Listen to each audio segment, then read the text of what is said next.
Today on the Tim Marner podcast show, I've got the White Witch of Cheshire, Claire Stone, my mate, Mrs. S.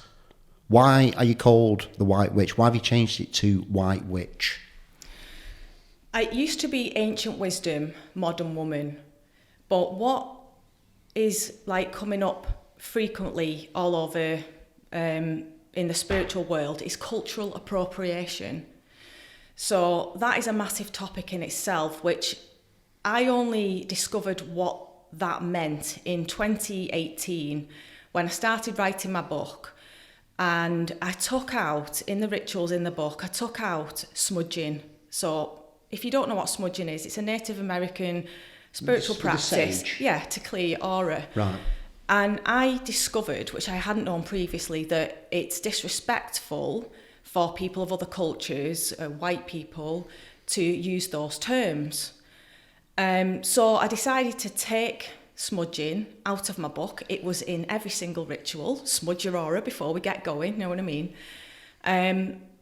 So this is when I thought, right, I am on a mission now to discover who am I, like what is in my blood, what is in my DNA, and if I can't be borrowing other people's spiritual practices because I don't want to disrespect them and I want to know who I am, then I need to find out what's what. So this got me on my mission of having my DNA done, discovering that 100%, well not 100%, 100% from the British Isles, which I was a bit disappointed. I wanted a bit of Viking in me, you know what I mean? Yeah. Yeah, I've got that in you, to be fair. Yeah, me and John were like Radner and Lagatha. Yeah. So, but yeah, it was nearly 50% British, nearly 50% Irish, tiny bit Welsh and Scottish.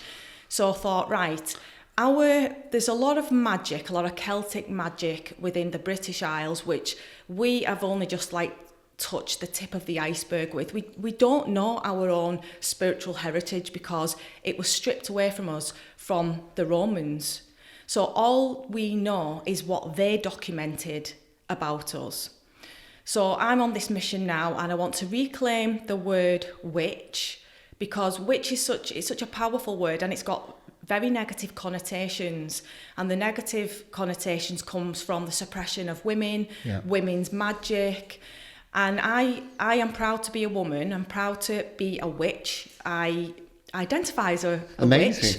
Yeah, and white is in terms of white magic, black magic. So white magic is harming none. And then dark magic is, for example, if I was in love with you and wanted you to fall in love with me and I put a spell on you, that's classed as dark magic because it's manipulating somebody else against their free will. How did you start this in the first place? When did you think, when you were like, oh, I'm a little bit different, me? When did you have the, is it visions? What you... I have always felt different. I've never felt like I fitted in. Even at home with my own family, I didn't fit in. I had a difficult childhood. My parents were alcoholics.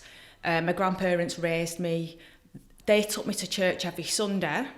But I had this inner feeling, which I can't fully describe, but I felt like this isn't true. That there's got to be more than life. Since what age? What age were you when you felt like that? Well, I had mystical experiences before this, but when I was about 10 or 11...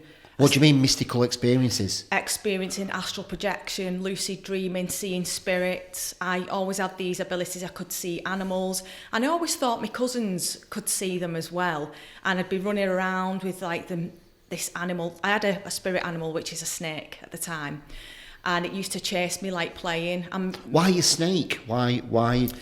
Well, all different animals have different spiritual meanings and they can help you with different things. So, for example, if you... What's the difference between a spirit animal and like a power animal? Because you get like... Well, power animal is cultural inappropriate. Right. Because that is not how we would refer to it. So in the British Isles, I would call that my familiar. But again, it's got negative connotations because you think of witches feeding their familiar... all like devil worship and all that. That's what they did in Golden Compass, the film, The Golden Compass. They were called familiars, weren't they, I think? Right, well, that's how I like to address spirit animals or spirit animals. So it's the same concept as a power animal, but you would read about that in a Native American shamanism book. but it's the same thing. And we all have different kind of spiritual guides, a whole team of guides, angels, spirits. We have ancestral spirit guides. They're your relations. You have your helper guides. So if you were a healer, you might attract someone who was a healer in their lifetime, but they're not related to you. Your animals, your angels, and then other people even have like star beings, you know, if they're into galactic stuff and aliens. So we have this whole team of guides, but you have one guide that stays with you forever, and that's called your gatekeeper. And your gatekeeper is more highly evolved than you, because if they weren't, what would be the point? How can they help you if they don't know what's what? So I'm not saying it's an ascended master like Jesus or Krishna or something like that. But it's a being that's really highly evolved, and they will help choose which helper guides you can work with, because they come and go, and they're not just your guide, but your gatekeeper is just yours, and your guardian angel does the same thing.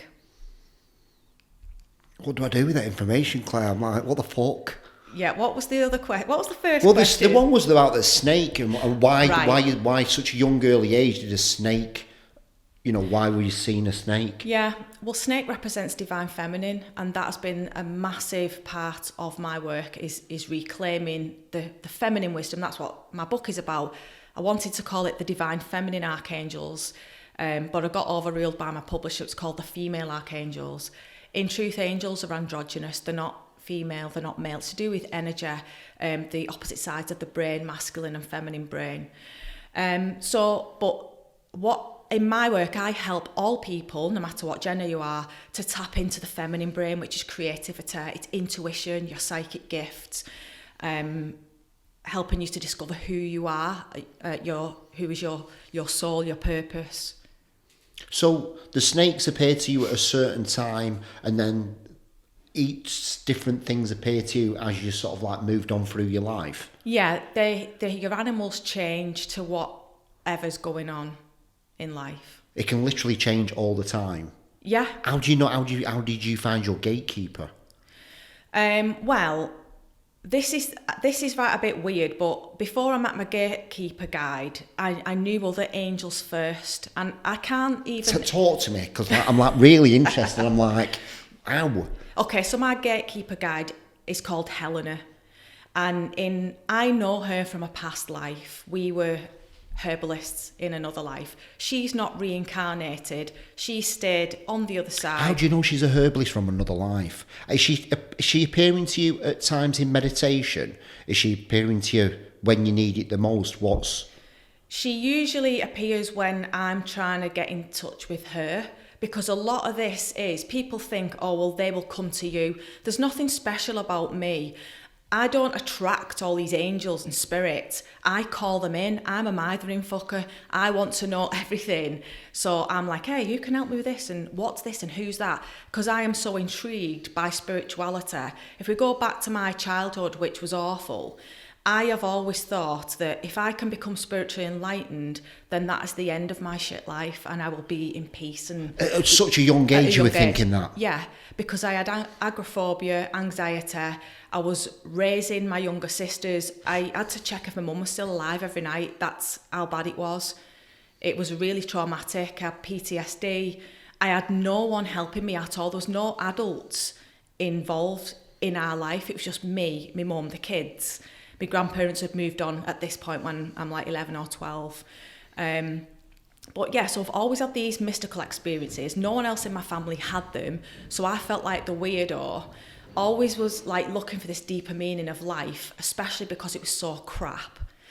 But I also spoke about this to a friend who's wrote a book about lucid dreaming, and he said that there'd been some research saying that kids who've had traumatic childhoods, they're more likely to have experiences such as astral projection, because you want to just get out of your body. You don't want to be here. So on some level, that can like reawaken these psychic gifts that everyone has, by the way. I believe that everyone has some level of psychic ability, whether it's clairvoyance. I'm very clairvoyant, I'm very visual, I see lots of things. Other people hear things, that's clairaudience. There's clairsentience, when you sense things. So there's all these, they're called the psychic clairs. And if you train in it, because, you know, you don't just go on a workshop one day and you learn. It's like learning a language. If you've closed this down, then it's not just going to open up in one day. But if you practice it because you really want it, and you want to know the hidden meanings of life, like I do, that's my obsession. That people always say to me, how do you know so much stuff? Because I'm obsessed with it. I want to know everything. And I've got ADHD as well, so that's like... Shit, that's super focused when you're in it, isn't it? Yes, super focused. That's my superpower. So you've got an obsession, but is it a love obsession with it? Do you like love it? I absolutely love it. When you started doing it, do you think, oh shit, I'm home? When I first started doing it, it came from a negative place because I didn't even want to live anymore. I was trying to escape life, so I was seeking something else. But once I got a taste of what it actually was and how it actually made me feel, this inner peace, accepting things just as they are, not trying to change things anymore, because at first it was escaping, it was bypassing. So there was this whole journey of, I have done so much inner work, it's untrue. Like the therapy I've had has all been on myself through books and things, and I still do it now, still practice, we're still peeling layers of the onion. Every time something annoys me or triggers me, I'm always asking myself, why did that bother you? And I'm going back and back and back, trying to unroot everything, because I want to know everything about myself. Because that, if you don't know yourself, how can you know the mysteries of the universe, and how can you know anybody else?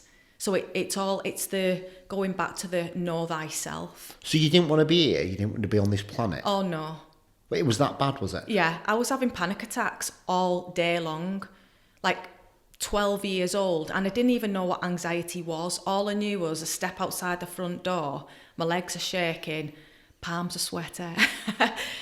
Just felt pure sick. I actually thought I was cursed. I hated God because I'd been raised a Christian and I was convinced that I was cursed. I didn't understand spiritual laws like the law of free will, the law of karma.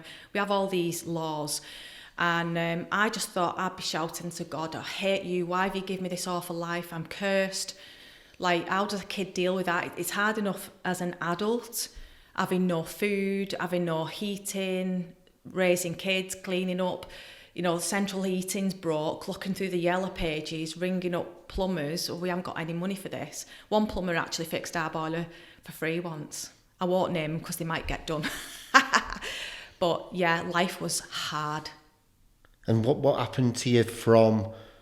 How did you make the switch from that into like sort of like healing yourself? Like, well, I experienced a miracle, Tim. Go on.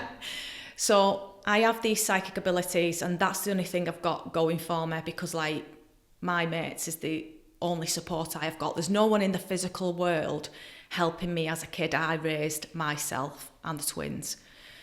And this sounds batshit crazy, but it's the God's honest truth. One night I am on my knees wailing, like I just want to die, I've had enough. And someone help me, anyone. How old were you?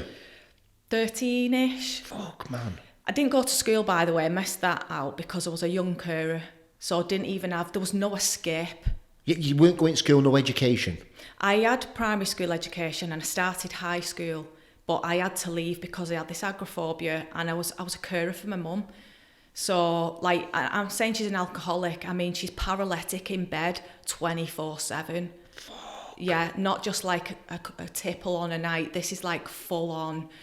And she's passed away now. And do you know what? She is such an incredible woman as well. I would never say anything bad about her because I know it's a disease. And she did recover from it, by the way. And she got a cap and gown. She became a nurse. So there was a happy ending for my mum as well after she did rehab. With something like that experience, are you able to forgive your mum for them times? Yeah, definitely. Through the work that you've done? I feel like I have never held a grudge against my mum, and I've always felt responsible for her for some reason, and that's probably still trauma talking, to be honest. Yeah. But because I was raised by my grandparents, she was only 19 when she had me, and she was a victim of domestic violence, really bad violence. So I've always felt like we were sisters more than mother-daughter. And my mum, she always looked dead young. She was so beautiful. Everyone used to think we were sisters when we used to go on holiday and everything when we were older, because life got better as I got older. But she's here now. Don't get me crying, woman. Yeah. So people, things like that, as you're talking, things appear to you. People come. Yeah. As you're talking to people? Sometimes they come. My mum's around all the time because she's trying to make up for what we didn't get when we were kids. So she tries and help us loads now. Yeah. But it makes me feel emotional when she comes through. Like, she only passed in 2020, so it wasn't that long ago. When she comes, does she talk to you? What does she say to you? She talks I to love me. shit like this, mate. She talks to me in a telepathic way. So. What do you mean? So like a thought. So it feels like it's my thought. But what spirit will do, so when she first started to come through, because I wanted her to come through so bad, I actually doubted myself. This is the weirdest thing. When my mum passed away, for about 6 weeks, for the first time in my entire life, I could no longer see spirit, angels. I couldn't see or sense anyone. And I was like, where the fuck have you gone? Like, I need you the most, and none of you are here. They were there all along, because I was traumatised and in shock. My mum was only 56. We wasn't expecting her to die. I couldn't open to any of them, but of course they were all there, and it reminds me of that footprints in the sand. It was then that I carried you. That comes to my mind. And I went and seen a medium, a shit hot. His name's Mike Huff, if anyone wants to see Mike. And my mum, he hadn't even been the funeral, and she was definitely there. I couldn't connect to her at first, but Mike did, and he like he said, she was saying, oh, I've got dead good clobber me. And that's a very northern thing, isn't it? Clobber clothes. Yeah. And that's the type of thing she would definitely say. Like, everything that he said, there was no doubt in my mind. I knew that she was there. He knew absolutely everything, my sister's names. This guy never met me before. And a lot of people know who I am. So if I want a cheeky reading, I'll drop them a text so they don't know who I am. Not that I distrust anyone, but you know, you don't want people knowing who you are before you go. So tell me, you're there on your knees wailing to what's it at 13, and you had this, what was it? It was an angel that came. Who was it? Ariel. And Ariel is in the book, and Ariel translates to lioness of the goddess.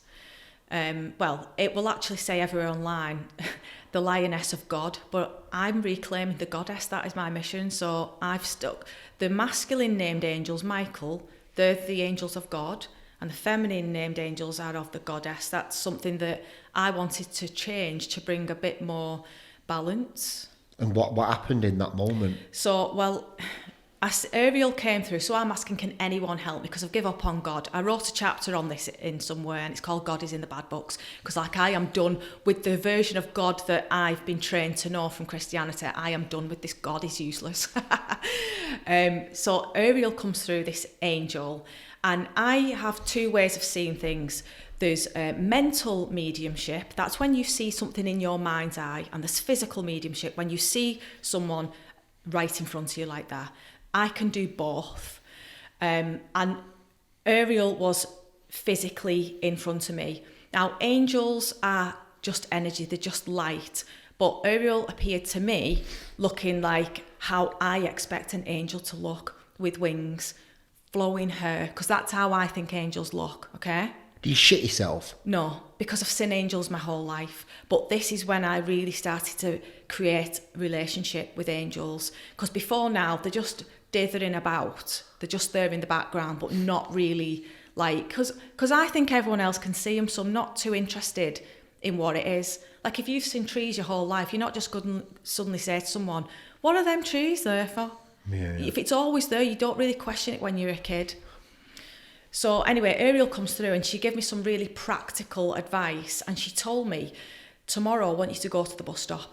Now, the bus stop is literally over the road from where I'm living at this time. The thought of me going out fills me with dread at this time in my life.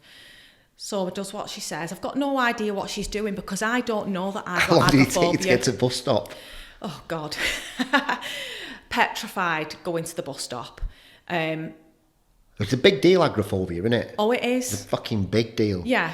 So for you to go from your house to the bus stop, even though it's such a short amount of time, the courage you must have... It's imagining the worst thing that could ever happen to you, like that nervousness, the most nervous you've ever felt in your entire life, feeling like that all day, every day. Fuck, that's what it's like. And you can't go out because your sanctuary is your home, but you still, ironically, you still feel it when you're at home, but at least like no one can talk to you and make you stay there longer than you need to. Like, I thought I was going to be agoraphobic my entire life. I actually had a plan that I would have kids, get a council house, because that's what it's like where I'm from. And then if I had kids, there'd be no reason to go out. I could stay at home. That's how my mind was mapped out. But then this angel starts giving me these exercises. So I did what she said. And then after a few runs, she wants me to get on the bus for one stop and come back. Now, how does a kid my age know to do that? That's something a therapist would tell you to do. There's no adults in my life. I don't know what's wrong with me. I'm getting this divine guidance with giving me tasks. And eventually, I ended up doing an Indian head massage course at college. I was totally cured. She was telling you to do all these things? She told me what to do, making me go outside. An Indian head massage course? She didn't tell me to do the course. I've skipped a bit. So she's getting me to go outside. Eventually, I go into St Helens Town Centre, get in a black cab, come straight back. You know, having hot flushes and sweats and, oh my God. And then eventually I was cured from it because I just did what she said. And she told me that I had to keep going out, keep doing these tasks and doing it every day. And then eventually I wasn't scared of going out anymore. And that was a miracle. And I didn't know what I wanted to be because I thought I'm going to be a stay-at-home mum. This is the first time that an angel's come to you and give you divine guidance? Yeah. I've seen angels before, but this is the first time I've got guidance. And this is what got me massively interested in angels because she saved my life. This being saved my life by giving me that because I didn't want to live anymore. And this angel told me what to do to cure from agoraphobia. Didn't have a psychiatrist, which I should have done. Didn't have any medication, which I should have done. I had to just get on with it. So... Would you think you have committed suicide? Oh, yeah. I didn't because I always had my younger sisters in mind because if I wasn't there, who would look after them? Fucking hell, Claire. Next level shit, that, isn't it? Yeah, that is hardcore. But so I've cured this agoraphobia, but I've still got anxiety. You know, this doesn't. I'm going back to my story, not now. By the way. Yeah. So this is where I start getting interested. Right, I've met this angel's helped me out. I believe in something, but I don't know what. And this is what opened me up to different spiritual pathways. So then I started getting obsessed with shamanism, Buddhism. Buddhism was the first thing that I was interested in, other religions. At first I thought I needed a religion that was going to help me find the true meaning of life and the true version of God, because the version of God that I knew wasn't the real deal. That's my teenage self thinking. Got massively into tarot, was equally petrified of using the cards because my grandparents, they had me watching horror movies and everything as a kid, and the priest to try and stop me from being psychic. Really? Oh, yeah. Yeah, they used to say I had the devil in me when I was a younger kid, digressing. I had to have extra church lessons. I used to go to this thing, it was called The Abundant Life. It's like a film, this. I know. Isn't it? I feel like I've had about 10 lives in this one. So they were trying to surpass it. I mean, that's abuse, that. Yeah. Do you know what? They weren't bad people. They were doing what they were conditioned to think was right. This is this long history of Christian brainwashing. Yeah. I've got nothing against Christians. I've not got anything against anyone. But I know they were doing the best. But then they moved out and left me with my mum when she got pregnant with the twins, and that was when the shit hit the fan in that respect. So where do you move from there then? When you met your angel, she's giving you this guidance, and you've kind of done the trip, and then you've kind of gone searching for Buddhism and stuff. Where do you go next? Are you looking for your purpose? Are you looking for meaning in life? What are you looking for? I'm looking. I used to feel like, you know, that Truman Show. Yeah. And life isn't real. Yeah. I had the feeling that life was like that when I was a kid. I used to think this isn't real. And I couldn't put my finger on what it was. But I feel like it was my soul trying to express itself, or me trying to get in touch with it in some way. And it absolutely worked, because that longing, I couldn't live an ordinary life. I couldn't work doing a normal job. I have to do what I want to do, or it destroys me. And I'm a creative person. So go on this pathway, looking for, massively interested in paganism as well, the meditation side of Buddhism, because I wanted to be enlightened. If we go back to when I was really ill, I thought, if I become spiritually enlightened, I'm just going to be chilled. Going to fix everything. Yeah, I'm just going to be living my best life. No matter what happens, I'll be able to handle it. Yeah. And then I've got this miracle, and I'm reading books like Louise Hay, You Can Heal Your Life. I'm getting into positive mindset and affirmations. And I thought, do you know what? If I have healed from this and I know it's a miracle, I want to help other people to heal. And that's what got me on the therapy journey then. So, was there a point where you knew what you were going to do with your life? Did you know you were going to become a healer? Yeah, there was a point, because like I said, I did an Indian head massage course, and I didn't even know at that point I wanted to be a healer. I just did it for something to do. I was attracted to it, and I absolutely loved it. I love essential oils. I love pressure points. Like, I love everything about that course. So I then went and did a full year in aromatherapy, reflexology, the whole shebang. I did Reiki. This is over 20 years ago, this. Nobody were doing it back then. 2020. No one was doing it. And because no one was doing it, I was getting invited off everyone to come and teach it, and I wasn't a teacher. So I ended up teaching at Women's Aid, the YWCA and Sure Start. Now, these women's charities are really close to my heart, because if you look at my past, it's women who are victims of domestic violence, and young pregnant women. So I'm living my best life, going in, teaching them what I know about meditation, relaxation, how to blend some oils, what pressure points you can use to help you to relax, positive thinking. I absolutely loved doing all of that. But was it fulfilling you, doing that? It was, but I always had a dream of becoming an author. Now, I did have this imposter syndrome, because I haven't had high school education. I learned reading, writing, spelling from doing crosswords in Take a Break. That's how smoking weed, that's how I fulfilled my younger years, teenage years. So I always had this, and I also had this naive idea, and I think a lot of people probably do this. I thought that a publisher was going to come to me. I don't know why, it was just stupid really, but I always wanted to be published by Hay House, which I am. And I used to think Hay House was going to come to me. And that didn't happen. One day, Helena said, if you don't write this book now, you never will. And I knew that she wasn't lying. I knew it was true. So I got off my arse. I had no idea how to write a book. I hadn't even wrote a blog or a magazine article at that point. So I went on a writer's workshop, 2-day workshop. Learned how to put a proposal together. And Hay House, what they do is, if you've been on the writer's workshop, once a year, one person will win a contract. Anyway, I'm asking my tarot cards, am I going to win the contest? One day they're saying yeah, and the next day they're saying no. And I'm like, why are you doing this? Like, you're wrecking my head. The cards, one day they're telling me you're going to win it, then the next are not. Anyway, I didn't win it. About 6 months later, get a phone call. Hey Claire, it's Reed Tracy. This is the CEO of Hay House Inc. in America. What I didn't realise was, once a year, everyone who's been on the workshops all over the world gets entered again into a second competition, and I won it. So I got a contract off Hay House Inc. How long ago was that? That was, I wrote the book in 2018, so it was probably 2017.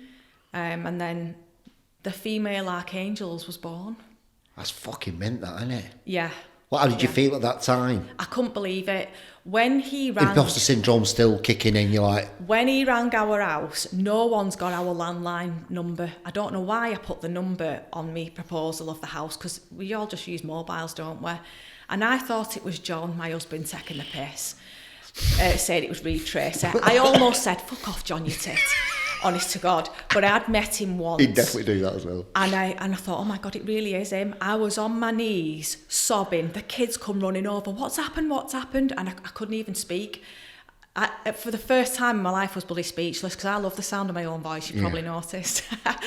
But that was probably one of the best things that has ever happened to me in my life. That self-worth of like, because you've really achieved something there, mate. That's legit, that, isn't it? Yeah, I couldn't believe that. Like, I'm still pinching myself now. Do you look back at your life and just think about all these things have happened for a reason, in order for you to help other people? Obviously, you have that realisation all the time, don't you? Yeah. I mean, how many thousands of people must you've helped by now?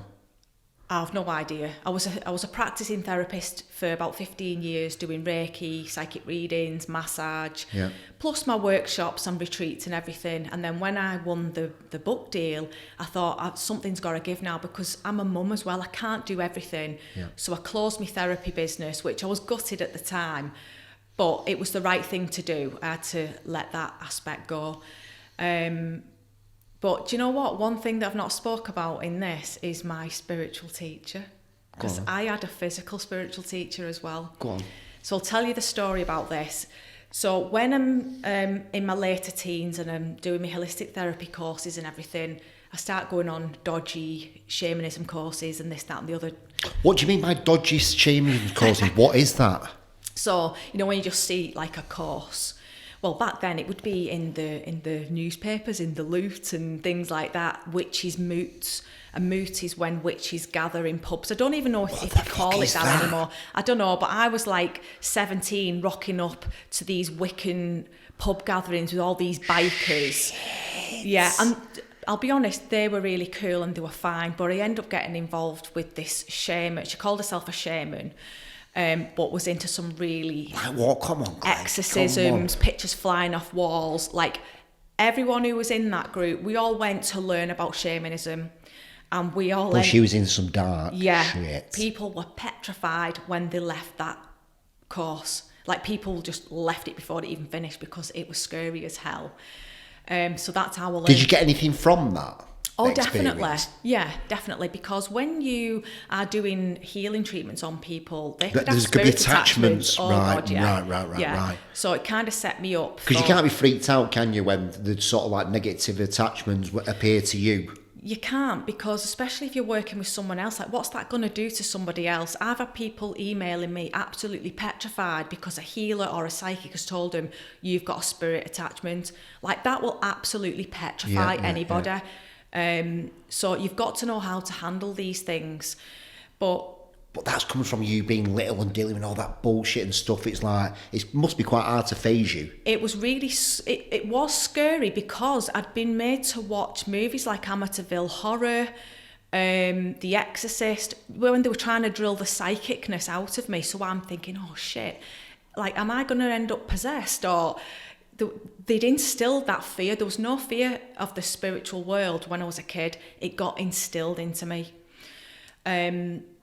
But did it harden you to it, though? To a point? I know it sounds ridiculous, like, but when you now sit in front of someone who's got an attachment, even you younger watching those films, it's almost, they're actually training you ready to do your work in a way, which is really universally weird. Yeah. Innit? Yeah, they're actually training you. Yeah. It's actually doing like a fucking training workshop online. Here's some movies, because that's what you're going to be doing in later life. Yeah. Yeah. 100%. Mad that, innit, when you look at it? Yeah, it is mad. So this woot, what is it called? Moot, M-O-O-T. Now, the moot is not the same as the shamanism. A moot is like a Wiccan gathering. So that's not the same. And they were cool, and we'd meet at full moon, new moon. Yeah. I'd experience hand fastings. That's where they get married for a year and a day. What? We do really cool stuff, but they were a lot older than me. Everyone, because like you said earlier, there weren't a lot of people into this stuff back in the day. So you'd be looking through the newspaper looking for, is there anyone? The sign, there was no internet. A signal, a little logo. I had no internet or nothing. I'd be going into the spiritual book section, which was probably that big. Have you read the Celestine Prophecy, like the really old school books? It's about synchronicity and things like that. And this is now leading to the next part of my spiritual teacher, Ted. So Ted? Yeah, Big Ted. That's what we all call him, joking. So I've met all these dodgy teachers, but I love Archangel Michael, and I've got my angel team here, and I'm like, do you know what? I don't ever want to get involved with any more dodgy teachers. And I set an intention, and I said, I want to find the most positive, helpful teacher that exists for me. I need a proper teacher on this path. And then a few months later, I'm coming home. I live in this council flat. It's a proper rough area. And I haven't got a washing machine. I'm doing my washing at my mum's. So I've got all these bags of laundry around my arms. I've got my little Jack Russell pup. And I'm walking upstairs. And this guy says, can I use your toilet? And I thought, I'm not answering him. Timid young woman. And next minute I hear these footsteps behind me. I turn around, get punched in the face, got absolutely battered. They bit my ear, trying to gouge my eye out. There's like 5 people jumped me outside my flat when I was 18. I can't believe all this. I'm like, what the fuck? I know. What? Why? Well, I don't know why, but I had this incredible experience. So I'm getting stamped in the head. There's these size 10 rock pots getting smashed into, coming towards my face. And I thought I was dead calm, Tim. And I said to myself, you're going to die now, Claire. It's okay. And I was super calm. Next minute, I am not aware of Claire at all. Like my total memory has gone and I'm in this other place. And all I can describe it as, it seemed like a round room, if you can describe it. And it appeared to be a library. That's how I perceived it, like a library of lifetimes. And this man came over to me, and he was Japanese. And I thought, oh, this must be one of my spirit guides, because I do Reiki, and Reiki's Japanese. So that's just what I'm thinking to myself. And he come over and he said, scream. And I went, what? And I didn't know what he meant at all. And he said, scream. Next minute, I'm back in my body. I can feel all this pain. I'm on the floor, getting kicked in, screamed. These people ran off. People come out, took me to hospital. And then I thought, right, I need to learn martial arts because I'm never getting beaten up off anyone ever again. Anyway, my ear is Van Damme in it. Why did they beat you up, Claire? I don't know. To this day, you don't know? I don't know who they are. No one ever caught them. I don't know. That just drives me insane. I know. Not knowing. No. How do you deal with that? To be honest, I've been through that much shit. I didn't experience any trauma, funnily enough, from that. Really? Yeah, it didn't. I did have the desire to learn martial arts because I was determined. I'd seen my mum getting battered her entire life. Very common where I was from, women getting beaten up. And I thought, that ain't going to happen to me again. If someone tries to get me again, I need to know how to handle myself. So I'm thinking kickboxer, Van Damme. That was my childhood hero, you know. Yeah. Anyway, the universe has got plans for me, which is not kickboxing. So I'm there in my bookshop, can't afford these books. I'm a student, I've got my own place, so I'm reading the spiritual books in the bookshop. Keep bumping into this guy, and he's reading the same books as me. And because this is so unusual that someone else is interested in the Celestine prophecy, you're like, who is that? And there was this kind of like, you know, when you recognise someone, do you ever get that feeling? Like, I know them. Yeah. So I kept bumping into this lad, and he had these weapons with him, and I'm like, what have you got there? And it was a bokken and a jo, and they're wooden weapons that you will use in Aikido. So anyway, we get friends for a while, and he's coming back to ours, and we're doing meditation. It wasn't a romantic thing, but we're on this spiritual path. Anyway, I told him that I wanted to learn martial arts. I've been beaten up. And he said, well, why don't you come and meet Ted? So I was like, yeah, all right. So I went and watched. And you need to receive an invitation to even watch, because my teacher's very, very old school. No advertising. Literally, I think he kind of felt like the right people would be attracted to the club. So I went, sat down and watched, and I was told you might be sat there for 4 months and he might never invite you to train ever. Where is this? Where is it? Well, he passed away 2 years ago. But where was it, the club? It was in Prescott. Right. Yeah. So anyway, I walked into the dojo, and I had the shock of my life when I seen on the altar, you have some incense and a photograph of the founder of Aikido, which is Yushiba Sensei. And it was the guy who told me to scream. Shut the fuck up, Claire. Look at my goosebumps. Like, to this day, I still get goosebumps when I think about that. That's sick as fuck, isn't it? Yeah. That is sick as fuck. So I found my spiritual teacher, and So you sat there. When did he invite you up to train? that day. That very day. Yeah. He come up to me, and he said, "Who and why?" And I absolutely shit myself. I'm an 18-year-old. This is a big, like, you want to see the size of his wrists, because he's been doing martial arts for probably like 50 years, something like that. And he said, "Oh, I'm only joking, love. Bring your tracksuit next week and get on the mat." And I was like, oh my God. So my spiritual path is Aikido. Even though I do all my witchy woo, the White Witch of Cheshire. Fuck, Claire. I was not expecting that. Yes, what underpins everything is Aikido. So Aikido means the harmonious way of the spirit. And if you come and watch in our dojo, you would think that it's choreographed. You'd think we're making it up. John's been, and he's like, what the fuck? Because his background is Thai boxing and grappling and all kinds of stuff. And he's like, what are they doing? Flat, looks like you're bloody dancing. It's beautiful art. So Aikido is the physical version of it, where you're learning how to pin people and the throws and the locks and all of that. But there's a deeper spiritual level, and it's called Mushindo. And Mushin means the way of nothing, the way of the empty mind. I love that. Yeah. So our teacher, I've got goosebumps all over me talking about this. My teacher, he was one of the Green Jackets. And when he was in the army, he was in Borneo.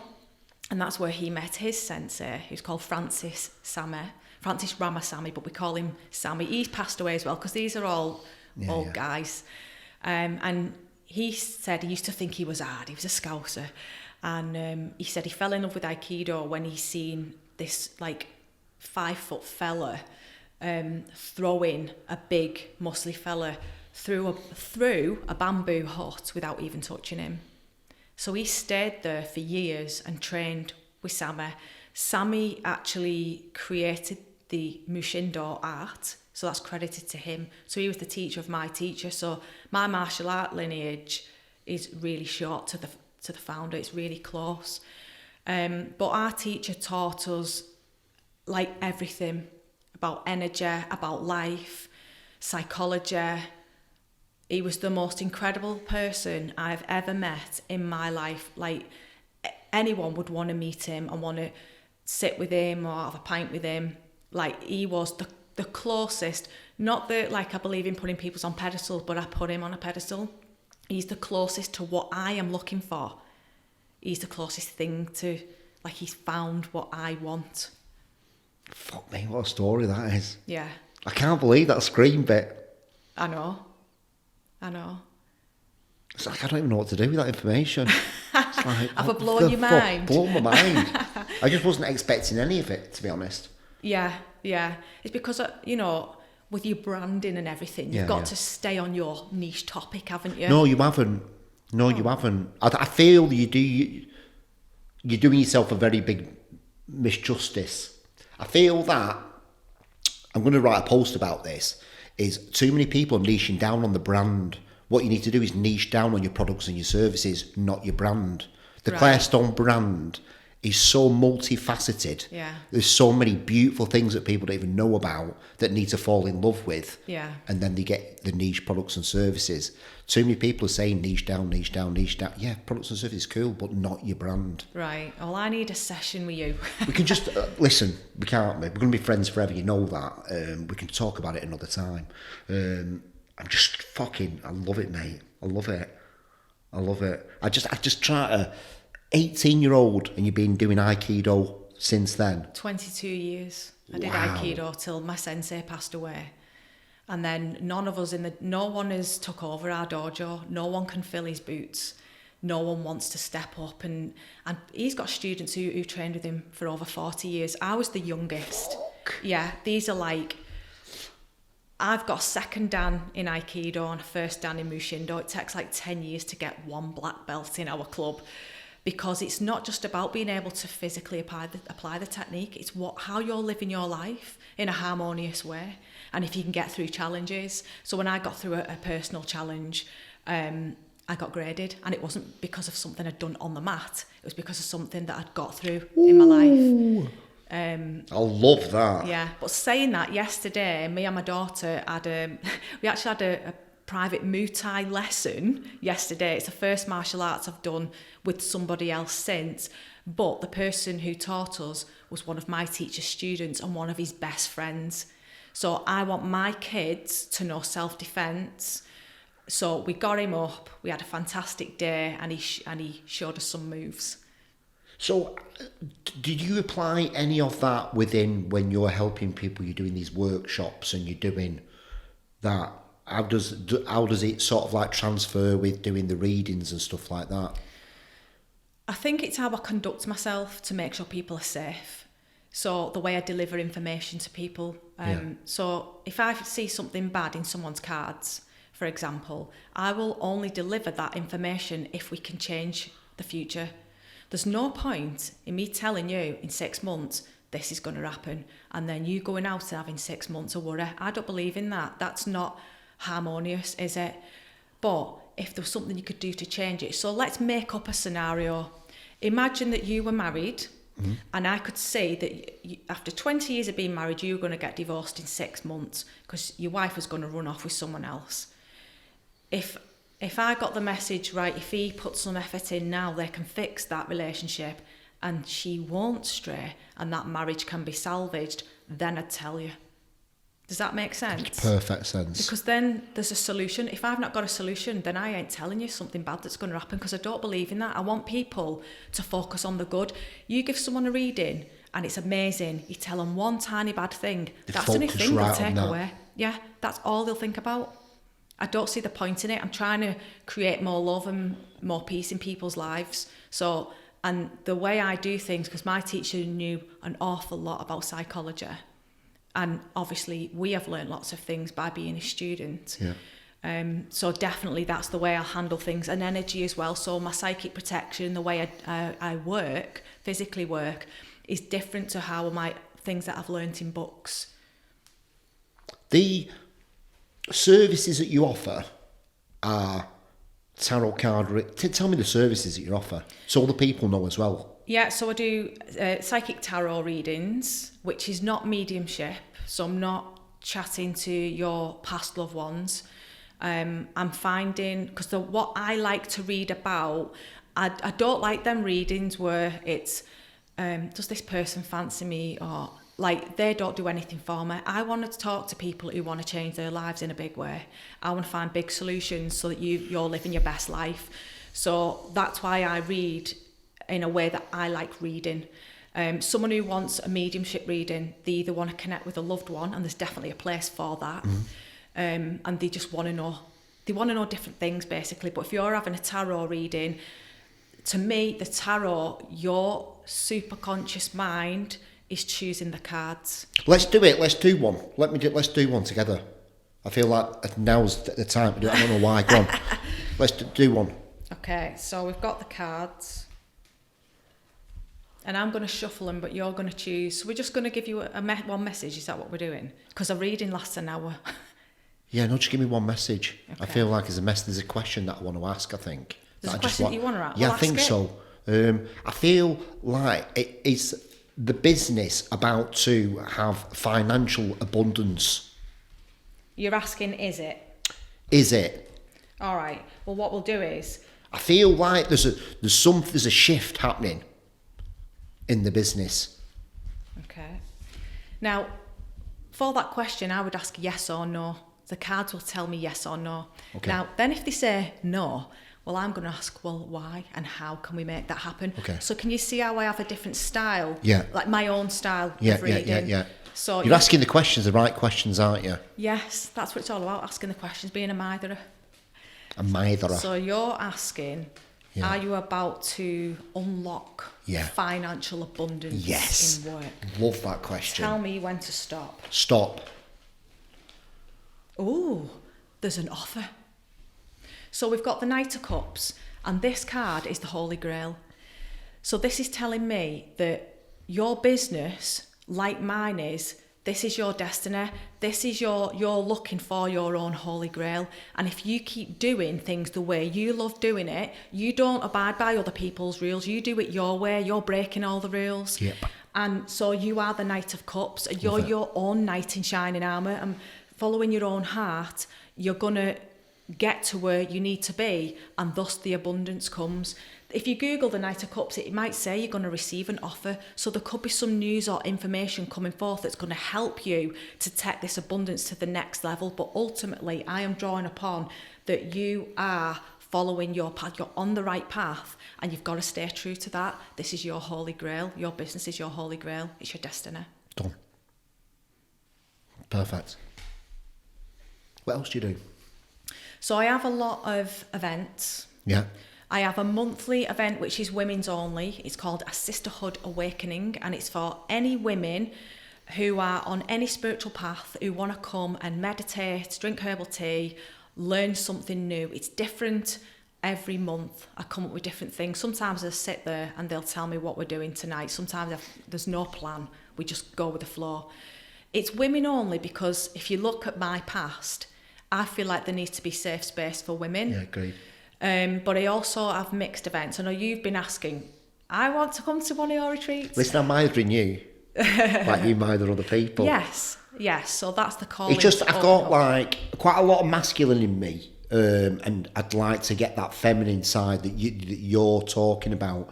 I love the Aikido side and the clearing the mind and stuff like that. Yeah. I'd love more of that into my life. Yeah. The only way I'm going to do that is spend more time with you.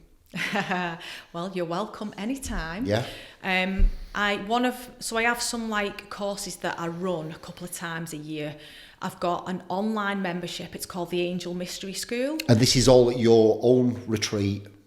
This is an online course where if you joined now, you've got access to over 200 videos. You could type, so you're thinking, I need to learn psychic protection. You type in psychic protection, you'll get all my videos, meditations, PDFs, workbooks about what angels to work with for psychic protection.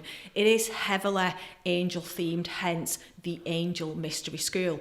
But it's not limited to that. Like it's not to just learn about angels, it's to learn about you and who you are. But a lot of people are frightened of working with spirit. People aren't scared of working with angels. So that's why I have like the angel side of it, and because I love angels anyway. So that's my online thing that's been 4 years it's been running. Same members sign up year after year. But I love that. We meet every fortnight on Zoom, we do a meditation, we have a masterclass. In person, I have different retreats in the lakes, Glastonbury. I had the first one at our farm last month. It was brilliant, but it had to be glamping because I have got an outbuilding with a kitchen and a bathroom and the goddess temple, I call it. But we needed tents for people to sleep in, so we had the glamping pods. I bet that was mint, that, wasn't it? Oh, it was incredible. I took them to Alderley Edge. I absolutely love it. We made magical bags. Right. So, and we've got a mugwort ceremony, which is on early next month. That is for anyone.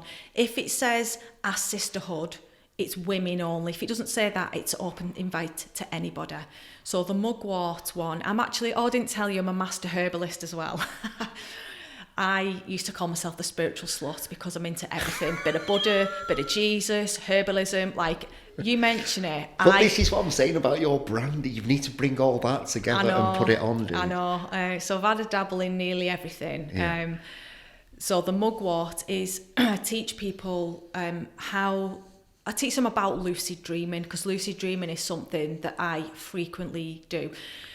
Sometimes I want to try and wake up from it, and the weird thing is, because I've been with my husband for 22 years as well, I met him the same year I met Ted, my teacher. Right. Must have been a good astrology year for me. He knows if I need waking up. If I'm like in some like lucid dream and I want to wake up, he'll wake me up. He just knows to wake me up. You can ask him about that when you see him. Ask him. Yeah. But lucid dreaming and astral projection are two different things. So lucid dreaming is when you are dreaming, and in the dream, you know that you're dreaming. Like in that Inception film. Yeah. That's what lucid dreaming is. So if you're lucid dreaming, you can make the dream become anything you want.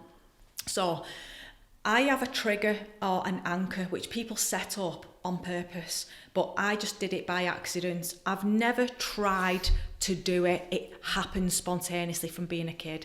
So the lucid dream, I'll be like, oh God, I'm dreaming now. And the trigger is a mobile phone. If I see a mobile phone in a dream, I know I'm dreaming and I become conscious in the dream. Wow. And then if I'm having a dream that I don't really want to dream, because when you're dreaming, if you have bad dreams, that's just the subconscious mind clearing itself, letting go of crap. So it's not necessarily a bad thing if you're having a bad dream. But I'm thinking, oh, I don't like it here. I need to wake up. In the last one I had, I thought, I need John to wake up because he wakes me up. So I thought, I will just imagine that John's driving past because I'm in control, I'm lucid dreaming. So John drove past me in my dream and I got in the car and that woke me up. It's bizarre.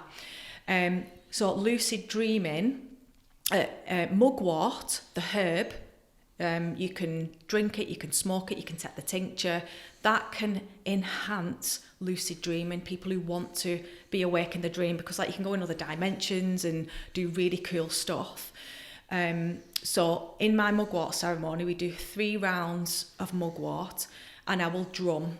So get your brain waves, get you into alpha and so you can go deeper. Yeah. And a lot of people want to be visual in the meditations and in the dreams. So this can really help. So in the first one, we'll do the tea ceremony. You'll set your intentions, have a cup of mugwort tea, then I'll drum, guide you on a journey to get some information. I won't tell you what, because you'll probably come one time. Yeah. And then I bring everyone back. They write everything down. And then we'll do a second round. But on the second round, I will give you the tincture. And the tincture that I've got, it's the mugwort tincture, and it's got labradorite crystal and moonstone crystal in it as well. It's so nice. You put a few drops on the tongue, different sensation, drum again, you'll go under again. I'm there, Claire, I'm there. Third round. You sold it. If you want to, you can smoke it. Right, okay, done. People tend to get a bit more giddy than relaxed at that point. I don't know if it just feels naughty, like we're smoking mugwort. Yeah. That's class, that, isn't it? Yeah, and then I'll give you like general tips on how to remember your dreams and how to induce this and whatnot. But I get you connected to the spirit of the plant as well. So it's really, really gorgeous. That's one of my signature workshops that I absolutely love. I've never heard of that before. No, not a lot of people will do it. Because I did the training as a master herbalist and then thought, this sounds like it could be good. I've also introduced a different herb this time, which I've never had other people working with before, and it's hazel. And the reason why I chose hazel is because each month in the Celtic calendar, each month has a tree associated to it. And we're moving into the month of that tree. And that tree, hazel, is all about wisdom and reclaiming your own inner wisdom. So I thought, that's bloody perfect to work with mugwort, because most people, that's what they want. Yeah. They want to know, why am I here? What's the point in this? How can I live my best life and be happy? So I'm bringing the hazel into it this time as well. That will be really interesting. I do a 2-day workshop, read tarot like a pro. That's what because I just absolutely love tarot. I love everything. That's the thing. I just love everything. So I think this is my favourite. Oh no, it's not. It's that. But you can do you can do it all, can't you? Because everything's a part of you. Yeah. Isn't it? Everything's a part of your brand. Yeah. So I do a lot of witchy full moon rituals, working with crystals, everything. What's the one biggest thing that's made the biggest impact on you? Aikido. Has it? Yeah. Definitely. It's mad, that, isn't it? I have seen pure magic in that dojo, like where I've never seen anywhere else, what I probably wouldn't even talk about. Yeah, that's just it feels like a gift rather than something to reshare or sell, or it doesn't feel like it's mine to give. Beautiful, that, isn't it? That makes sense. In this day and age, that is beautiful. Yeah. So if somebody wanted to get in touch with you and have the Claire Stone experience, how can they get in touch with you? I have got a newsletter, which is the best thing, on my website, clairstone.co.uk.